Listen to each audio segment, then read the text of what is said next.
Hey, I'm Dusty, friends call me Moose. I'm the dude behind cameratips.com, and in this video I want to show you how to set up continuous shooting on the Sony a6000.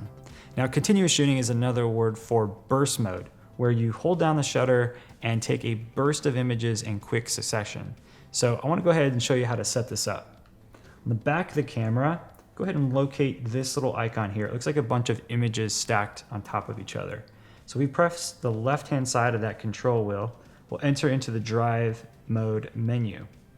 If we come down here, we're gonna see continuous shooting high. Now, if I go left or right with the control wheel, you'll see there are different speeds, mid and low. I recommend sticking with high because we're in continuous mode. We might as well fire on all cylinders and capture as many images as possible. So once we've selected that, we aim, focus, and then hold down the shutter to take a burst of images. Now this can be really handy for wildlife or sports, anything that has sort of fast action and you want to capture the right moment.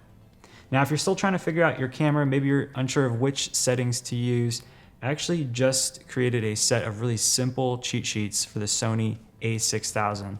They show you the exact settings I use for really popular scenarios like portraits, sports, landscapes, and more. You can kind of think of them like recipes. I show you which shooting mode, the exposure settings like aperture, shutter speed, and ISO. I also go over the autofocus modes I use depending on the subject or scene. So if you're interested in checking that out, I'll put a link down in the description below. Until next time, thanks for watching. Catch you later.